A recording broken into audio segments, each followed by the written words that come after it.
مولا سبھی اور کیا چاہتا ہے، بس مغفرت کی عطا چاہتا۔ آیت نمبر 46، 47 اور 48 یہ تین آپ حضرات کے سامنے پڑھی اور ترجمہ کیا ہے۔ اس میں اللہ تبارک و تعالی نے پہلی آیت کریمہ میں آخرت کا استحضار بیان کیا ہے کہ بندے کو ہر آن ہر وقت اپنی موت یاد رکھنی چاہیے، کسی لمحے بھی اس بات کو نہ بھولے کہ میں مٹنے کے لیے آیا ہوں۔ دنیا میں جو نقشہ بھی ہمیں نظر آتا ہے سب مٹنے کے لیے ہے۔ مضبوط سے مضبوط ترین مخلوق پہاڑ، ریزہ ریزہ روئی کے اس بے جان ذرات کی طرح جن کا کوئی وزن نہیں ہوتا، کل احن المنفوش، دھنی ہوئی روئی کی طرح فضا میں اڑ رہے ہوں گے، کوئی ان کی حیثیت اور کوئی ان کا وزن نہیں ہوگا۔ جو اتنی بڑی زمین کو حرکت سے بچانے کے لیے اللہ فرماتے ہیں کہ ہم نے پہاڑوں کو زمین کے لیے میخیں بنا دیا ہے، لیکن پھر وہ پہاڑ خود اپنا وجود برقرار، اتنا بڑا آسمان جس کے لیے اللہ تبارک و تعالی منکرین کو چیلنج دیتے ہیں کہ بار بار دیکھو حل ترى من فطور، بار بار دیکھو آسمان میں کوئی پھٹن، اتنا عرصہ ہو گیا، کوئی پرانا ہونا، کوئی مرمتی کے قابل ہونا کوئی نظر آتا ہے؟ کچھ نہیں۔ تو ایک دن آئے گا یہ بھی باقی نہیں رہے گا۔ کائنات کی جو چیز جس کو آپ مخلوق کہتے ہیں سوا خالق کی ذات، کل من علیہا فان ویبقى وجہ ربک ذو الجلال والاکرام، اس ذات کے علاوہ کوئی چیز باقی نہیں رہے گی۔ اگر اپنے آپ کو باقی رکھنا ہے، اپنے نیک اعمال کو باقی رکھنا ہے تو اس باقی کے ساتھ جڑنا پڑے گا۔ یا باقی انت الباقی، اللہ ہی باقی رہنے والا ہے، لہٰذا وہی عمل ہمارے ساتھ باقی رہے گا، اگلے جہان کی طرف منتقل ہو جائے گا، وہ فنا نہیں ہوگا، جو اللہ کے لیے ہوگا، اللہ سے جوڑنے والا ہوگا۔ اور اگلی آیت میں اللہ پاک نے دوبارہ بنی اسرائیل کو خطاب کیا اور اپنی نعمتیں یاد دلائیں۔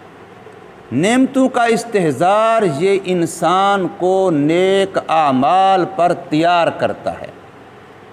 اگر مجھے پتہ ہے کہ میری جان، میرا مال، میری اولاد، میرا جو کچھ بھی ہے میرے اللہ کا دیا ہوا ہے، تو پھر اس کے حکم ماننا میرے لیے آسان ہو جاتا ہے۔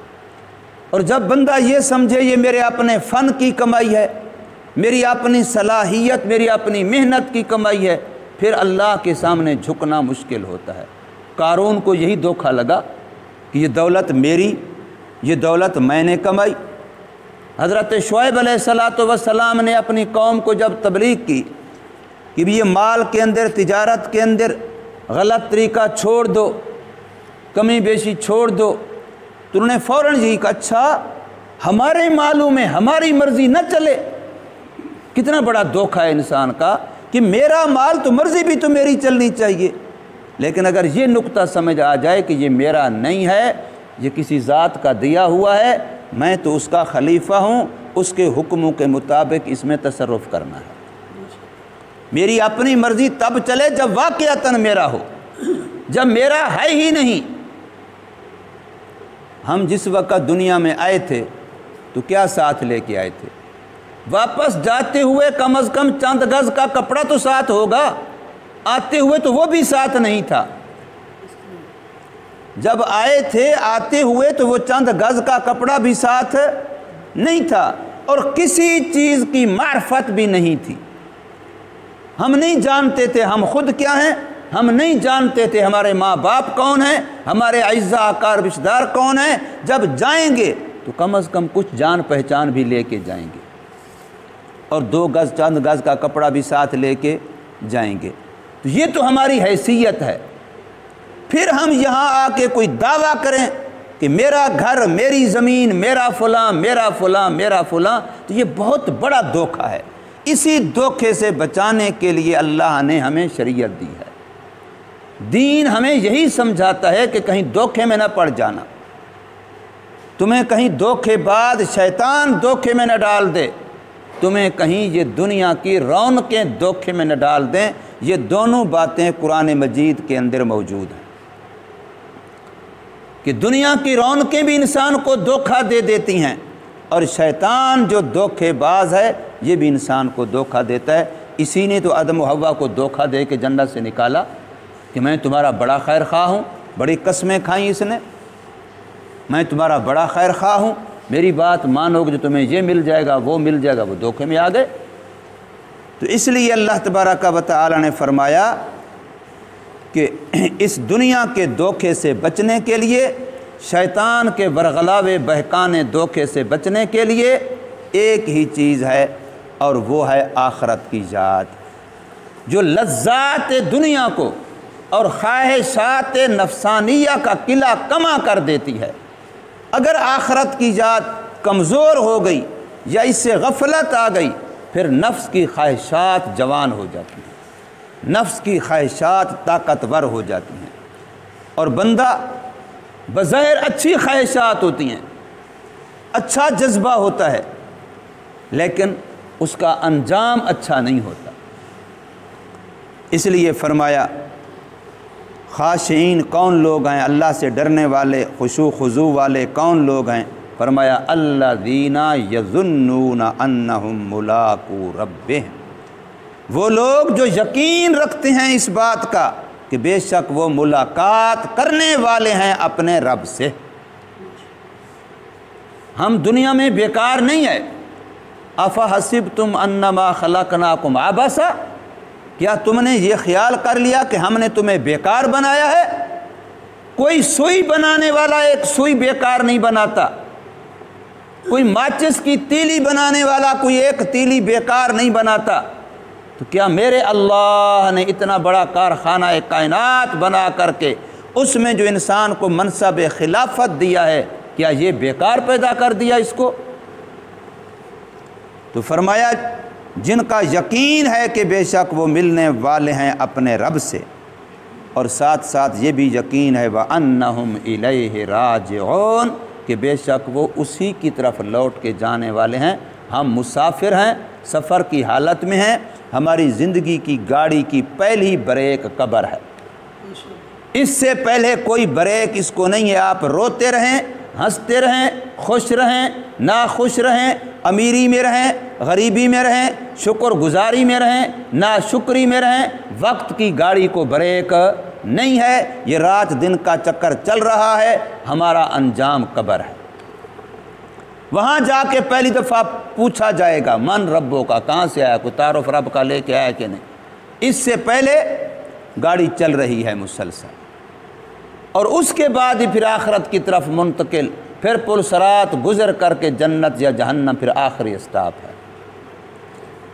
تو اس لیے فرمایا وَأَنَّهُمْ، اور بے شک وہ خشوع خضوع رکھنے والے، عاجزی رکھنے والے، ان کا یقین ہے کہ الیہ راجعون، اسی اللہ کی طرف لوٹ کے جانے والے ہیں۔ تو جہاں جانا ہے انسان تیاری وہاں کے لیے کرتا ہے، یہ نہیں ہے کہ جانا مکہ مکرمہ ہو تیاری امریکہ جانے کی کرے گا، ایسا تو کوئی پاگل نہیں کرے گا۔ جہاں جانا ہے تیاری وہاں کے لیے کرے گا۔ جانا ادھر ہے، تیاریاں ادھر کر رہے ہیں۔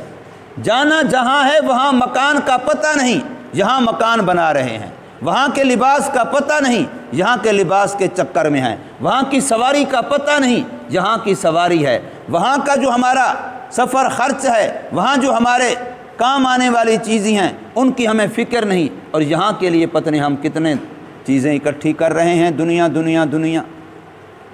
تو اس لیے فرمایا یہ دو باتیں ہیں جو انسان کو دنیا کے دھوکے اور شیطان کے دھوکے سے بچاتی ہیں۔ ایک اللہ سے ملاقات کا یقین ہو، اور ایک اللہ کے پاس جانے کا یقین ہو کہ یہ دنیا مسافر خانہ ہے۔ اللہ نے پہلے بھی پچھلے رکوع کے شروع میں یہی جملہ فرمایا تھا، یہاں بھی بالکل وہی جملہ دوبارہ لوٹا رہے ہیں، یا بنی اسرائیل، اے یعقوب علیہ السلام کی اولاد، اذکروا نعمتی اللتی، یاد کرو میرے ان احسانات کو، نعمتوں کو جو انعمت علیکم، احسانات کیے میں نے تم پر۔ اب یہ سنانا تو ہمیں مقصود ہے، ان پر اللہ کے احسانات تھے کیا ہم پر نہیں ہیں؟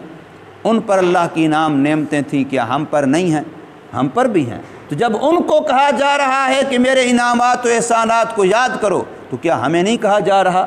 ہمیں بھی کہا جا رہا ہے۔ قرآن تو امت مسلمہ کے لیے ہے، چاہے وہ پہلے کوئی یہودی تھا، عیسائی تھا، کوئی مذہب دھرم تھا، لیکن جب وہ اس قرآن کو سنے پڑے گا تو اب دنیا میں حضور صلی اللہ علیہ وسلم کے اعلان نبوت کے بعد پوری کائنات حضور کی امتی ہے، چاہے وہ امت اجابت ہے قبول کر چکی یا امت دعوت ہے قبول نہیں کیا، لیکن بہرحال ہے حضور صلی اللہ علیہ وسلم کی امت۔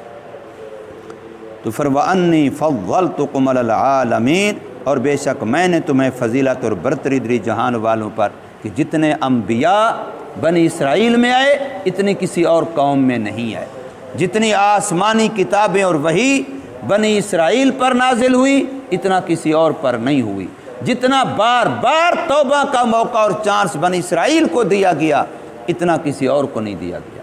ان کی بڑی ناز برداری کی اللہ تبارک و تعالی نے، حالانکہ وہ منٹ منٹ کے بعد الٹے کام کر رہے تھے۔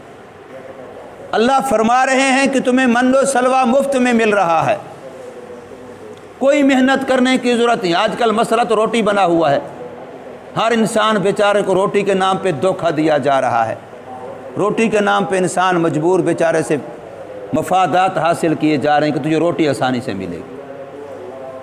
روٹی ان کو من و سلوہ تیار شدہ دسترخوان سامنے آ جاتا تھا صبح و شام، لباس ان کا پرانا بھی نہیں ہوتا تھا، میلا بھی نہیں ہوتا تھا، چھوٹا بھی نہیں ہوتا تھا۔ جسم بڑھ رہا ہے تو لباس ساتھ ساتھ بڑھ رہا ہے۔ سائے کے لیے وَظَلَّلْنَا عَلَيْهِمُ الْغَمَامَ، بادل سایہ کرتے تھے ان کے اوپر۔ پانی کے لیے زمین سے ڈنڈے مارے موسیٰ علیہ السلام چشمے جاری ہو گئے، لیکن وہ کہنے لگے کہ ہم نے تو وہ زمین سے پیدا شدہ چیزیں کھانی ہیں، کیونکہ اصول ہے کل شیء یرجع الی اصلہ، ہر چیز اپنی اصل کی طرف لوٹتی ہے۔ ہم زمین سے بنے ہیں اور زمین سے پیدا شدہ چیز ہماری اصل خوراک ہے۔ اور یقین کی جتنا آپ زمین سے جڑ کے رہیں گے، ایک تو اخروی فائدہ ہے کہ آپ کے اندر عاجزی ہوگی، زمین میں چونکہ عاجزی ہے، یہ تو روحانی دینی فائدہ ہے، اور جسمانی طور پر بے شمار فائدے ہیں۔ چند دن پہلے ایک تبلیغی جماعت ایک مسجد میری ملاقات ہوئی، اس نے اس بات پر باقاعدہ پورا لیکچر دیا کہ ہم اللہ نے جو ہمیں نماز دی ہے، اس نماز میں جو سجدہ دیا ہے، سجدے میں جو ہم 7 اعضاء زمین پر ٹیکتے ہیں، اس میں ہمارے جسمانی لحاظ سے کتنے فائدے ہیں، اور جب ہم زمین پر اگر نہ ٹیکیں، پھر زمین سے بنی ہوئی چیزیں وہاں فرش پہ لگی ہوں، بچھی ہوئی ہوں، ان پر ٹیکیں، پھر بھی وہ فائدے ہیں۔ اور اب جو ہم بالکل ہی وہ مصنوعی چیزوں پہ آگے جو زمین سے پیدا بھی نہیں ہوئی، ان پر جو ہم سجدے کرتے ہیں، پھر وہ جو فائدے تھے جسمانی طور پر ان سے ہم محروم رہ گئے، اس لیے صحتیں ختم، بیماریاں بیماریاں بیماریاں بیماریاں، ورنہ خود نماز ہی ہمارے دین کے لحاظ سے بھی، دنیا کے لحاظ سے بھی، جسم کے لحاظ سے بھی بہترین ایک عمل اور ورزش تھی۔ تو اس لیے فرمایا کہ میں نے تمہیں برتری دی ہے، فضیلت دی ہے، شان دی ہے جہان والوں پر، یعنی اپنے زمانے میں، یہود کے بنی اسرائیل کے زمانے میں جو اور قومیں امتیں تھیں ان کے مقابلے میں ان کو برتری اور فضیلت دی۔ اس کا یہ مطلب نہیں ہے کہ وہ کہیں کہ امت محمدیہ کے مقابلے میں ہمیں فضیلت دی، یہ مطلب نہیں ہے۔ قرآن صاف کہہ رہا ہے امت محمدیہ کو خطاب کر کے، کنتم خیر امت اخرجت للناس، تم ہی سب سے بہتر امت ہو جو لوگوں کی نفع رسانی کے لیے پیدا کیے گئے ہو۔ اب اللہ آگے خطاب کرنے کے بعد پہلا حکم دیتے ہیں، واتقوا، اللہ سے ڈرو۔ تقوی بچنے کو کہتے ہیں، اللہ کی نافرمانی سے بچو، خدا کے قہر غضب غصے سے بچو، اللہ کی ناراضگی سے بچو، شریعت کی مخالفت سے بچو، اللہ کے حکموں کو توڑنے سے بچو۔ واتقوا، اور ڈرو تم ایسے دن سے، لا تجزی نفس عن نفس شیئا، جس میں کوئی جی کسی جی سے بھی ذرا بھی کام نہیں آئے گا۔ کام آنا تو دور کی بات ہے، قرآن کہتا ہے الٹا دور بھاگیں گے۔ یوم یفر المرء من اخیہ و امہ و ابیہ، جو یہاں جان دینے کو تیار ہیں بھائی بھائی کے لیے، اولاد ماں باپ کے لیے، ماں باپ اولاد کے لیے جہاں جان دینے کو تیار ہیں، وہاں فرمایا ایک نیکی دینے کو بھی کوئی تیار نہیں ہوگا، ایک دوسرے سے دور بھاگیں گے، کوئی کسی کے کام نہیں آئے گا۔ ولا يقبل منها شفاعہ، اور وہاں کسی کی سفارش قبول نہیں ہوگی۔ قرآن اور جگہ پر صاف کہتا ہے سفارش کے لیے 2 شرطیں ہوں گی، ایک سفارش کرنے والا پہلے اجازت لے گا، الا من اذن له الرحمن، پہلے اجازت لے گا سفارش کر سکتا ہوں کہ نہیں، پھر کرنے کے بعد جس کے لیے کرتا ہے اس کے لیے پھر الگ اجازت، ایک مطلق سفارش کرنے کی اجازت، پھر یہ کہ فلانے کے لیے سفارش کرنے کی اجازت، یہ 2 اجازتوں کے بعد سفارش ہوگی، پھر بھی میرے رب کی مرضی قبول کرے یا نہ کرے اختیار اسی کے پاس ہے۔ تو فرمایا ولا یؤخذ منها عدل، اور ان سے کوئی فدیہ کہ میں یہاں کی طرح دھن دولت دے کے چھوٹ جاؤں گا، بچ جاؤں گا، قاتل بھی بے گناہ ہو جاتا ہے ٹکے دے کر کے، چور بھی بے گناہ ہو جاتا ہے پیسے دے کر کے، لیکن وہاں ایسی صورت نہیں بن سکے گی۔ ولا ہم ینصرون، اور نہ ان کی مدد کی جائے گی، جیسے اور بہت سارے ذرائع ہوتے ہیں ایک دوسرے کی مدد کرنے کے، وہاں کوئی صورت نہیں ہوگی، وہاں صرف اللہ کا جو نظام عدل ہے اسی کے مطابق ہر ایک کے ساتھ برتاؤ کیا جائے گا۔ اللہ تبارک و تعالی ہمیں سمجھ نصیب فرمائے، عمل کی توفیق۔